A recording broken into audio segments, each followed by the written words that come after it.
Hello, my dear students. Here I come with a new poem, Song of the Open Road.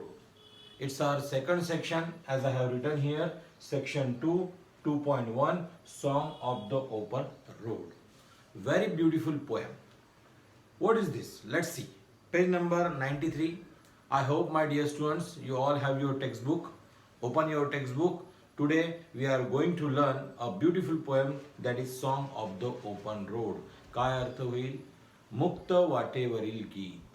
Here a poet is explaining his journey of day-to-day life with the journey which he is going to take today in the poem. Let's see.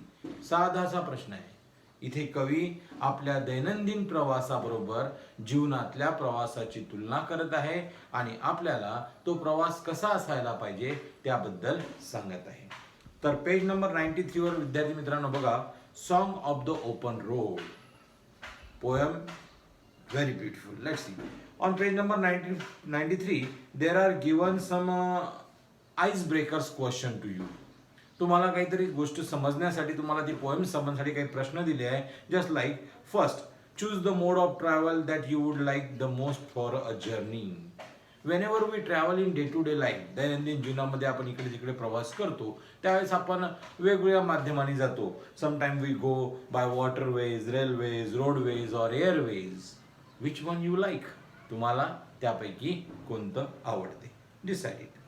Now second question is there, give reason for your preference. ती तुम्हाला का आवडते? आता just if you take my example, I like to go by the road. मला रोडनी जायला आवडतं. Why I like? Because I like to see the scenery, I can stop anywhere, and there are other reasons. This is my reasons. You decide your. Second point is this, discuss with your partner the preparation you would like to make for the journey chosen. Let's see. Suppose we have to go by roadways. समजा आपण रोडनी चाललो तर आपल्याला काय काय घेऊन जावं लागेल. प्रवासावर चाललो लांब तर डिसाइड. समजा आम्ही रेल्वेनी चाललो तर आपल्याला काय काय लागेल, that you decide. So this is all about journey. Third thing is asked here, discuss the ways in which you would overcome the problems, hindrances, difficulties you face during their journey. Now here problems, hindrances means most of the time we find some difficulties in our journey. प्रवासामध्ये कुठे कुठे अडचणी येतात. मग अशा अडचणी आल्या त्या आम्ही कशा सोडवणार?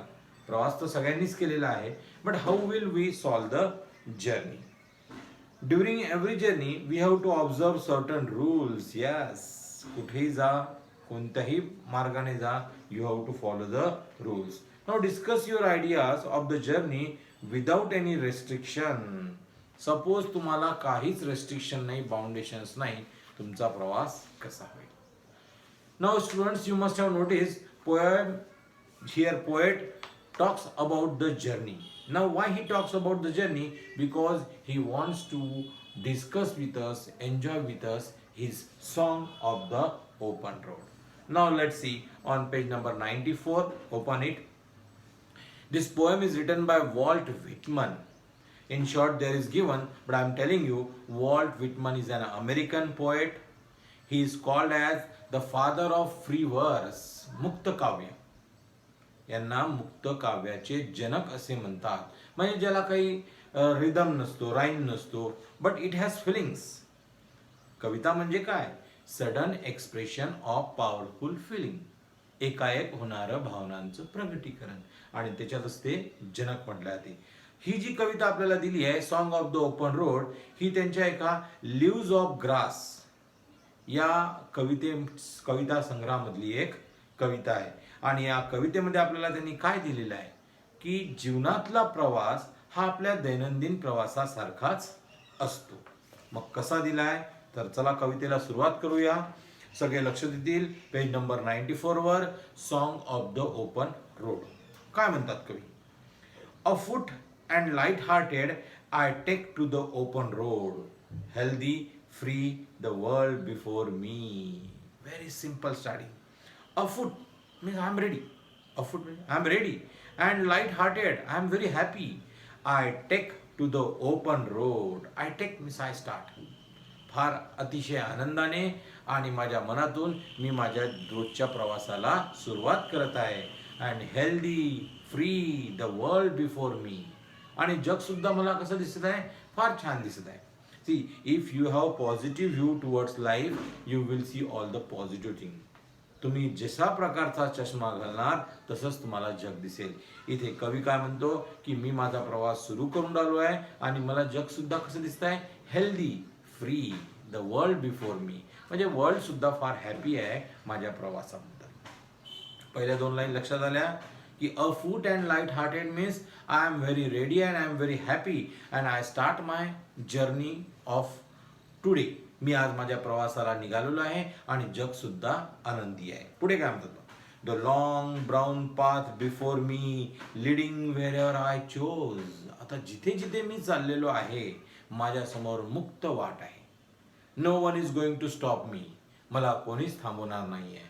कोई मेरा राह कोई मेरी राह नहीं रोकेगा. So I am ready. What is it? The long brown path. Brown path means here road. Before me leading wherever I choose. म्हणजे मी जिथे जाणार तिथे माझ्यासमोर आहे. याचा अर्थ काय होतो बघा? I am free to take any decision in my life. माझ्या लाईफमध्ये मी कोणताही डिसिजन घेऊ शकतो आणि मला कुठेही जायचं आहे. मुक्त फिरून राहिलेला आहे कवी. So he is ready to go. Henceforth I ask not good fortune. I myself am good fortune. Very beautiful line. या ओळीमध्ये बघा कवीला स्वतःवर किती कॉन्फिडन्स आहे. व्हॉट इज सेज की मी माझा रोजचा प्रवासाला चाललेलो आहे पण मला कोणाच्याही मदतीची गरज नाही आहे. Here good fortune refer to good luck. बरेच जण म्हणतात नाही आज माझं लक नाही, आज असं नाही. So poet is confident over himself that he says that I don't want any good fortune. See, henceforth I ask not good fortune. मला good luck ची गरज नाही आहे. I myself am good fortune. Confidence of the poet. मी स्वतःच good luck आहे. जिथे मी जाणार तिथे चांगलंच होणार. So he says I myself am good fortune. Henceforth means so. आता मीच गुड फॉर्च्यून असल्यामुळे henceforth I whimper no more. I whimper, I cry no more. Whimper means here cry, CRY cry. म्हणजे माझी कोणाशी तक्रारही नाही आहे. Postpone no more, need nothing. आजचा प्रवास मी आजच करणार आहे आणि पुढेही ढकलणार नाही. Means poet is here ready to do his journey and he is not bother about anything. त्याला आता कोणीच थांबू शकत नाही because he is very happy. Henceforth I whimper no more, postpone no more, and need nothing. Done with indoor complaints, library, querulous criticism, strong and content I travel the open road. बघा या 3 ओळीमध्ये त्यांनी काय सांगितलेलं आहे? Done with indoor complaints. Done with means now I don't have any more. Done means yes, no more. आता मला कुठलीही कोणासोबत तक्रार नाही आहे. Done with indoor complaints. मी माझ्या प्रवासाला निघालेलो आहे. मला कोणाशी काही तक्रार नाही. No libraries, no querulous criticism. Now see, indoor complaint घरातल्या तक्रारी, लायब्ररीज बाहेरच्या तक्रारी किंवा querulous criticism. Learn the word querulous. क्वेरलसचा मिनिंग बाजूला दिलेला आहे. Complaining showing that one is irritated. एखाद्या वेळेस काही जण आपल्याला फार त्रास देतात. So we get very irritated. पुन्हा पुन्हा गोष्ट ऐकून. That is called क्वेरलस. पण असंही मला काही नाही. Poet says that he is free from any criticism. He doesn't have any criticism. He is ready. Done with indoor complaints, libraries, querulous criticism means he is far away from criticism. Strong and content. Now see these two words. Strong. Now poet is very strong. And content. Content means satisfied. Poet is satisfied. कवी फार समाधानी आहे आणि आनंदी आहे. Again and again here the confidence of poet and the happiness of poet is shone in the poem. In every line we are getting that poet is very happy and in this happiness we get the positive attitude of the life. Strong and content I travel the open road. माझा प्रवास सुरू झालेला आहे. The earth that is sufficient. See the line. The earth that is sufficient. म्हणजे मी आता निघालेलो आहे प्रवासाला आणि माझ्यासमोर मुक्त अशी पृथ्वी आहे. The earth earth means here the sky has no limit. मी आता कुठेही जाऊ शकतो. The earth referred here that he doesn't have any limit. So the earth that is sufficient. आता मला पृथ्वी पुरेशी आहे. I can go anywhere. I am ready to go. I do not want the constellations any nearer. See again the word constellation. Why the poet used the word constellation? Constellation usually refers to the stars. आकाशामध्ये तारे, ग्रह, तारे असतात ना, त्यांना constellations म्हणतात.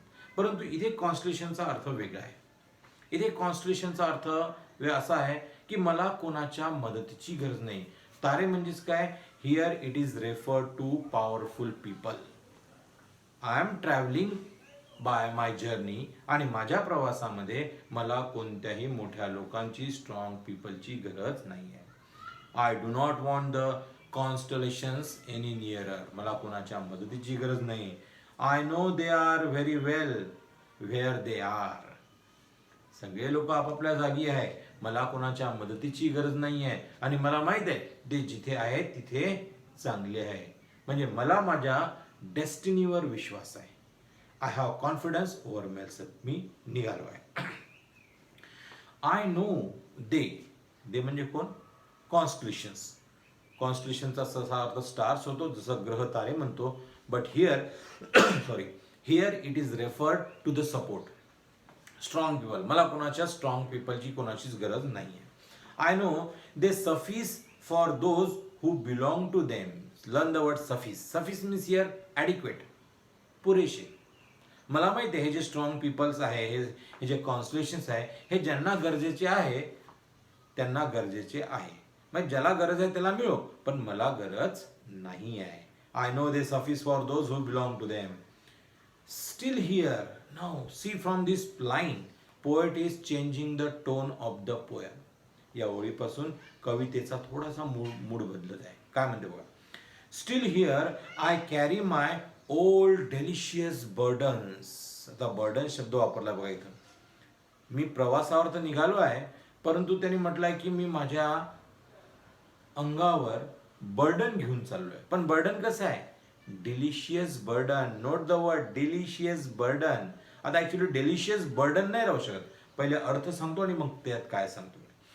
Steel here I carry my old delicious burdens. Here burdens refer to the attachments, relationship.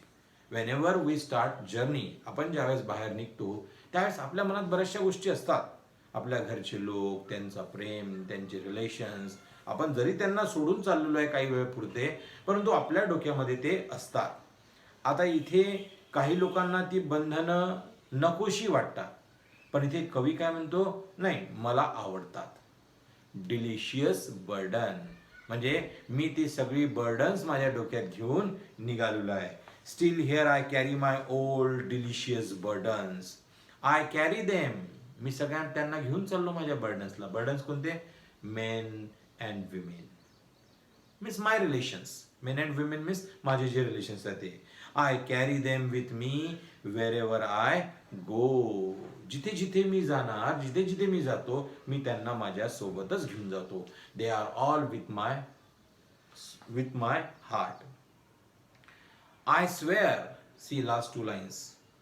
I swear it is impossible for me to get rid of them. I swear, I know. Swear means मी swearचा अर्थ तसं शपथ घेणे होतं. पण I swear means I am very well know that I cannot get rid of them. Get rid of याचा अर्थ का तो? च्यापासून सुटका. देम म्हणजे कोण? पुन्हा हे जे डेलिशियस बर्डन्स म्हटलं त्यांनी, रिलेशनशिप. मला माहिती आहे की माझ्या डोक्यामधनं मी जरी प्रवासाला निघालो, माझ्या घरच्यांच्या आठवणी, माझ्या जवळच्या लोकांच्या आठवणी ते राहणार आहे. मी त्याच्यापासून सुटका करू शकत नाही आणि मला ते आवडतात. मला ती आवडतात. I swear it is impossible for me to get rid of them. I am filled with them. Now what he says, I am filled with them. बरेच जण बाहेर प्रवासावर कसे बोलतात? No, I want to leave all the problems of life and I want to go to the journey. बरेच जण बाहेर फिरायला ज्यावेळेस जातात काय म्हणतात? नाही, मला घरच्या सगळ्या झंझट इथे सोडायच्या आणि फिरायला जायचं आहे. पण इथे कवी तसं नाही म्हणत. What poet says? He carry all those delicious burden with him. त्याला ते घरातल्या गोष्टी सुद्धा फार छान वाटतात. I am filled with them means while on my journey, माझ्या प्रवासावर मी त्या सगळ्या आठवणीने, त्या डिलिशियस बर्डनने भरलेलो आहे, माझ्या मनात आहे. And I will fill them in return, मी ज्यावेळेस परत येणार त्या सुद्धा माझ्याजवळ आठवणी परत राहणार. Very beautiful poem. Understood students? Here poet has compared his day-to-day journey with the journey of life. दैनंदिन प्रवास त्याने आपल्या जीवनातल्या प्रवासासोबत कंपेअर केलेला आहे. आता मी थोडंसं पहिले डेलिशियस बर्डन्स कडे येतो. पेज नंबर 95 वर आता आपण 4 ओळी पहिले डेलिशियस बर्डन शब्द वापरला होता. इथे एक पोएटिकल डिव्हाइस आपल्याला दिसतं. आता बर्डन सहसा डेलिशियस नसतात. इथे दोन अपोजिट आयडियाज मांडलेले आहेत. Delicious burden. Here a figure of speech is referred. Note down, my dear students. What figure of speech can be there? Delicious burden. It is paradox. Note down that it is paradox.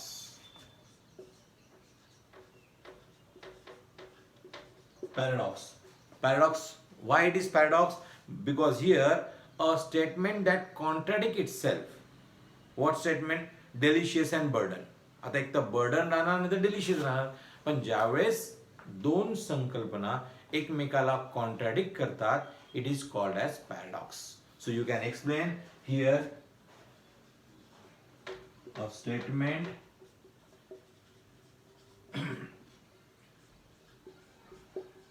कॉन्ट्रॅडिक्ट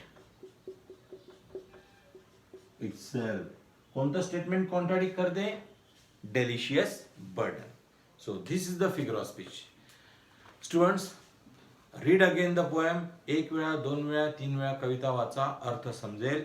मी या व्हिडिओच्या नंतर याच्यावरच्या काही exercise question सुद्धा share करणार आहे. I hope सगळ्यांना लक्षात आलाय. बाय.